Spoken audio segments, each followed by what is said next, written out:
Saudara, melalui Injil Matius pasal 24 pada ayatnya yang ketiga hingga ayatnya yang ke-14, kita menemukan dalam sebuah tema rahasia untuk dapat bertahan sampai akhir. Saudara yang dikasihi dalam Tuhan, kedatangan Yesus yang kedua bukanlah suatu misteri atau sesuatu yang tidak dapat disingkapkan. Karena jauh sebelum Yesus kembali, Yesus sudah menjelaskan segala sesuatunya tentang apa yang akan terjadi. Dan memang kita harus mengerti tentang perbedaan antara Yesus datang bagi orang benar dan Yesus datang bagi orang berdosa. Karena Yesus datang bagi orang berdosa, dia dikatakan di dalam Alkitab digambarkan sebagai pencuri yang akan datang pada waktu malam, pada saat orang tidak pernah menduga hal itu akan terjadi. Nah, untuk itulah terkadang ada banyak orang bertanya, kenapa Tuhan Yesus sampai sekarang belum datang juga? Sudah ada banyak tanda-tanda yang terjadi. Kenapa Yesus belum datang? Saudara, jawabannya dapat kita temukan di dalam 2 Petrus pasalnya yang ketiga pada ayatnya yang ke-9. Coba saudara-saudara buka di dalam 2 Petrus pada pasal yang ketiga pada ayatnya yang ke-9 berkata, Tuhan tidak lalai menepati janjinya, sekalipun ada orang yang menganggapnya sebagai kelalaian, tetapi ia sabar terhadap kami.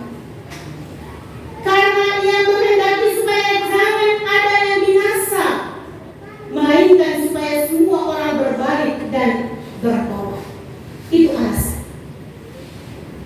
Saudara-saudara, alasan kenapa Tuhan belum juga datang adalah karena Dia menginginkan agar saudara dan saya kita diselamatkan. Benar, keselamatan itu sudah kita terima.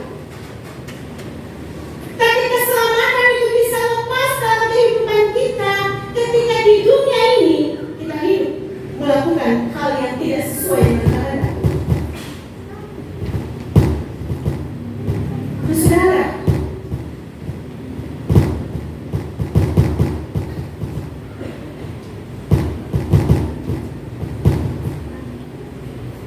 marilah kita belajar tentang tanda-tanda menjelang kedatangan Tuhan Yesus yang kedua. Dalam Injil Matius pasal 24 pada ayatnya yang ke-13 hingga pada ayatnya yang ke-14, tanda-tanda umum menjelang kedatangan Tuhan Yesus adalah akan adanya penyesatan pada ayatnya yang ke-5 dalam pembacaan kita tadi. Akan ada penyesatan sebab banyak orang akan datang dengan memakai namaku dan berkata akulah Mesias, dan mereka akan menyesatkan banyak orang.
jika karena engkau suam-suam kuku dan tidak dingin atau panas, aku akan memuntahkan engkau dari mulut.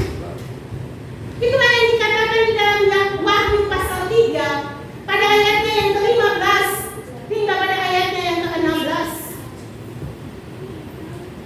Saudara-saudara, Tuhan tidak mencari orang yang setengah-setengah dalam hidupnya.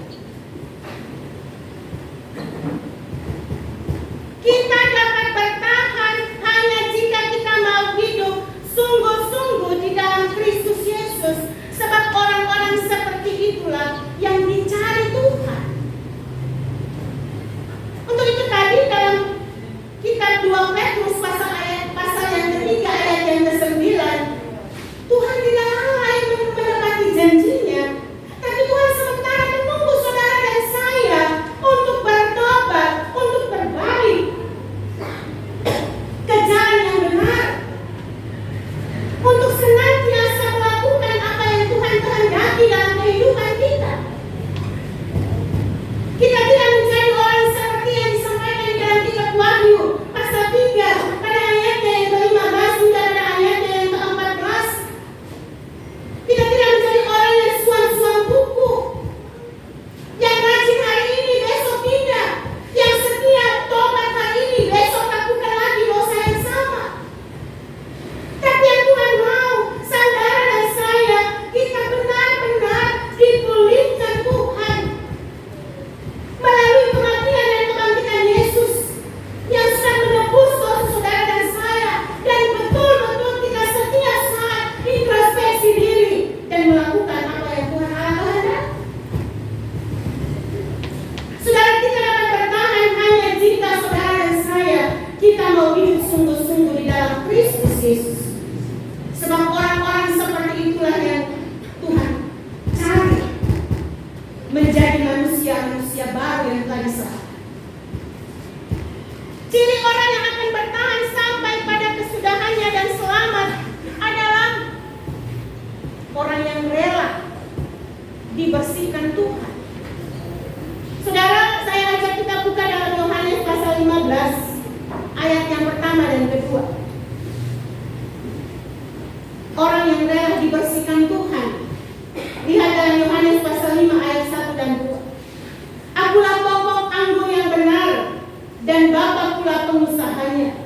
Setiap ranting padaku yang tidak berbuah dipotongnya, dan setiap ranting yang berbuah dibersihkannya, supaya ia lebih banyak berbuah. Saudara, orang berbuah akan Tuhan bersihkan supaya mereka berbuah lebih banyak. Ketika kita dekat dengan Tuhan, ada banyak kesulitan, tantangan, penderitaan, cobaan kehidupan yang kita hadapi. Tapi ketika kita bertahan di dalamnya, Allah memberikan kita kekuatan untuk melewatinya. Saudara, kita dibersihkan Tuhan. Orang yang berbuah, saya bisa katakan, orang yang berbuah akan dibersihkan Tuhan supaya mereka semakin berbuah lebih banyak lagi. Maka marilah kita biarkan Tuhan membersihkan kehidupan kita masing-masing agar kita dapat berbuah. Kalau saudara dan saya dalam mengikut Tuhan Yesus sudah banyak hal yang kita buat, tetapi begitu banyak juga kesulitan yang kita hadapi, tetap bertahan di dalamnya, tetap setia melakukan apa yang Tuhan kehendaki. Karena di situ saudara kita akan semakin berbuah, semakin memberikan buah-buah yang baik. Dan saudara, jika kita masih hidup di dalam dosa, marilah kita minta pengampunan kepada Tuhan, bertobat, dan tidak mengulangi dosa yang sama. Yesus adalah Tuhan yang mengumpulkan barang-barang rusak. Setiap kita juga adalah barang-barang yang dulunya rusak, namun Tuhan sudah mengumpulkan kita. Kita tidak dibuang. Ia mengoleskan kita, Ia mengolah hidup kita dan menjadikan baik melalui kematian dan kebangkitan Yesus Kristus. Saudara, dalam 1 Korintus pasal 6 pada ayat ayatnya yang ke-9 hingga pada ayatnya yang ke-11 dijelaskan juga.